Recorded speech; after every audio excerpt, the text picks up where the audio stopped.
আপনারা ভালোবেসে বলছেন যে আপনারা সবাই ওসমান হাদি হবেন, কিন্তু আপনারা চাইলেও কেউ কোনোদিন ওসমান হাদি হইতে পারবেন না। ওসমান হাদি শুধু একজনই হয়, আমার ভাইয়ের কোনো রিপ্লেসমেন্ট হয় না। আমি আমার ভাইয়ের কোনো রিপ্লেসমেন্ট চাইও না। আমার ভাইকে আমি শুধু ফেরত চাই এবং আমার ভাইকে আমি ফেরত আনবো। আল্লাহর কাছে শুধু এইটুকু দোয়া করবেন, আল্লাহ যাতে আমাদেরকে ওসমান হাদিকে যে স্বাধীনতা সার্বভৌমত্বের পক্ষে তিনি যেভাবে কথা বলতেন সেভাবে যাতে তাকে ফেরত দেয়। আর আপনাদের সবার উদ্দেশ্যে বলি, এখানে সকল রাজনৈতিক দল মত সবাই উপস্থিত আছেন। আপনারা গত 1 বছর ধরে আওয়ামী লীগ পালিয়ে যাওয়ার পরেও আপনারা যে কাজটা করতে পারেন নাই, আপনারা কালচারাল ফেসিজমকে অ্যাড্রেস করতে পারেন নাই। বাংলাদেশে একটা মানুষ, শুধুমাত্র একটা মানুষ পেরেছিল এবং আজকে সেটার প্রতিদান তাকে এইভাবে দিতে হচ্ছে। আপনারা যত সুশীলতা করছেন সেটার প্রতিদান আমার ভাইকে দিতে হচ্ছে। আপনারা যেভাবে মিডিয়াকে তথ্য সন্ত্রাসের মাধ্যমে বারবার যেভাবে নেগেটিভ উৎপাদন করছে সেইটার পক্ষে যে আপনারা সম্মতি উৎপাদন করছেন সেইটার প্রতিদান আমার ভাইকে দিতে হচ্ছে। আমরা কিচ্ছু ভুলে যাচ্ছি না। আমরা জানি মিডিয়াতে কে কে উল্লাস করেছে। গত 2 দিন আমাদের চোখে শুধু অশ্রু দেখতেছেন, আমাদের বুকের ভিতর যে পার হচ্ছে এটা আপনারা এখনো দেখেন নাই। এটা দেখার সাহসও করেন না কেউ। আমার ভাই ফেরত আসবে, বাংলাদেশের স্বাধীনতা সার্বভৌমত্বের পক্ষে কথা বলবে এবং এই মিডিয়াতে যারা বিভিন্ন বয়ান উৎপাদনের মাধ্যমে আমার ভাইকে যোগ্য করার চেষ্টা করেছে, আমার ভাইয়ের জীবন মৃত্যুর সন্ধিক্ষণে যারা বারবার উল্লাস করেছে, যারা বিজয় উদযাপন করেছে, আমি তাদের সবাইকে চিহ্নিত করে রাখছি। আল্লাহ যদি আমাদেরকে বাঁচায় রাখে, ইনকিলাব মঞ্চ যদি বেঁচে থাকে, বাংলাদেশে কালচারাল ফেসিজম যারা কায়েম করতেছেন আপনাদের সবার জন্য আমরা সারা জীবন সহ্য হয়ে থাকবো, এটা মাথায় রাখবেন। আমি আপনাদের কাছে এটাই দোয়া করব, আপনারা যে যেখানে আছেন, আমরা আওয়ামী লীগের প্রশ্নে সবসময় সবাই এক থাকি।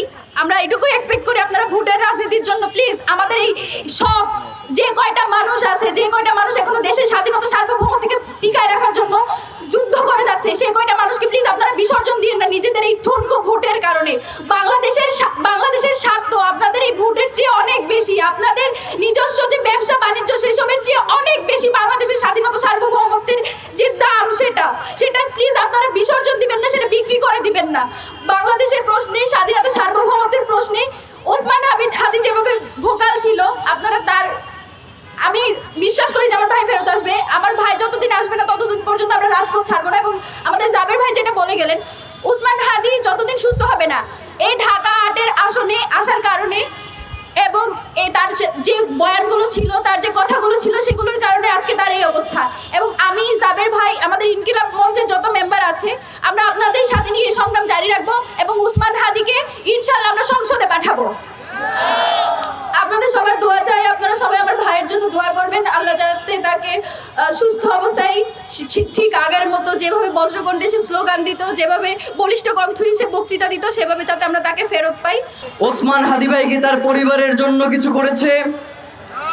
ওসমান হাদি ভাই কি তার নিজের জন্য কিছু করেছে? ওসমান হাদি ভাই সবসময় বলতো বাংলাদেশের স্বাধীনতা এবং সার্বভৌমত্বের কথা। ওসমান হাদি ভাইয়ের কণ্ঠে আমরা সবসময় ইনসাফের কথা শুনতে পাইতাম। অনেকেই ওসমান হাদি ভাইকে বিভিন্নভাবে পোট্রে করার চেষ্টা করেন যার যার জায়গা থেকে। একই সাথে ওসমান হাদি যেভাবে বাংলাদেশের আপামর জনসাধারণের নেতা হয়ে উঠছেন, ঠিক তেমনিভাবে ওসমান হাদি তার পরিবারের কতটা খেয়াল রাখেন আপনারা হয়তো কেউ জানেন না। আপনাদেরকে 2টা ঘটনা বলি। আমি এবং আমার পুরো টিম তারা সেন্টারে বালিশ ছাড়া ফ্লোরে ঘুমাই। সেন্টারে 2টা অথবা 3টা বালিশ আছে। তো একদিন আমরা বালিশ ছাড়া ঘুমিয়ে আছি।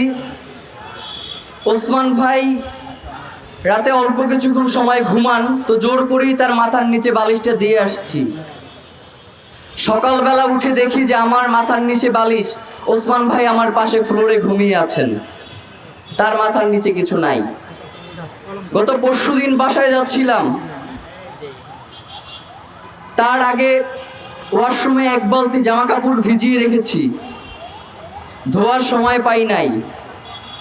আধা ঘন্টা ধরে ওসমান ভাই ওয়াশরুম থেকে বের হচ্ছে না, নক করতেছে বাইরে থেকে, ভাই কি অবস্থা?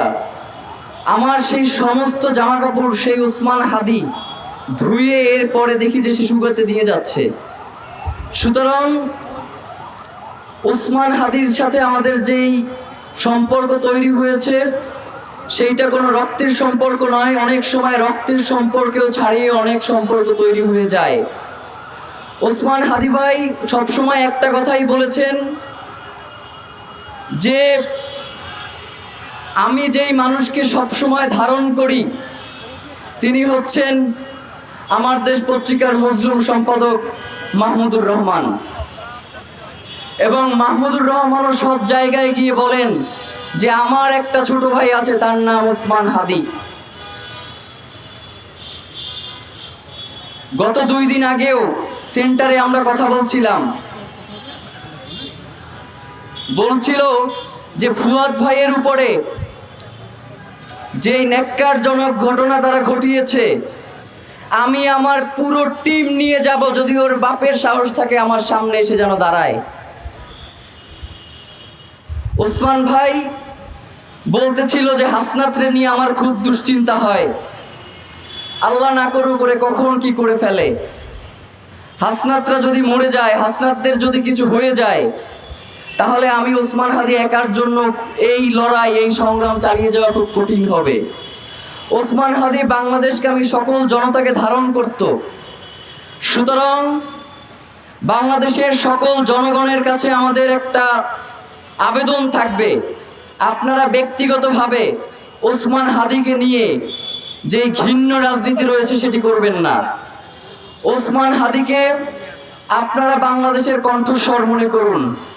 ওসমান হাদিকে আপনারা বাংলাদেশের স্বাধীনতা সার্বভৌমত্বের প্রতীক মনে করুন এবং মনে করুন যে বাংলাদেশের স্বাধীনতা সার্বভৌমত্ব রক্ষার জন্য ওসমান হাদিদের দরকার রয়েছে।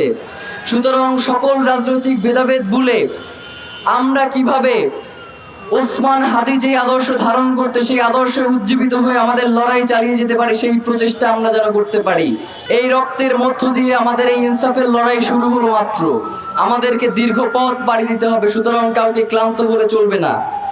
আমরা সবাই যাতে একতাবদ্ধভাবে এই লড়াই সামনের দিকে নিয়ে যেতে পারি, কাঁধে কাঁধ মিলিয়ে আমরা সেজন্য বাংলাদেশের প্রশ্নে দল মতাদর্শ আলাদা থাকতেই পারে, কিন্তু বাংলাদেশের প্রশ্নে যাতে আমরা আপোষী হই, আমরা যাতে কোনোভাবেই দিল্লির দাপেদারি আমরা মেনে না নেই, আমরা যাতে কোনোভাবেই দিল্লির সেই রাঙা চোখকে আমরা ভয় না পাই, আমরা যাতে কোনোভাবেই আওয়ামী লীগকে বাংলাদেশের রাজনীতিতে শুধু ভোটের জন্য প্রশ্রয় না দেই।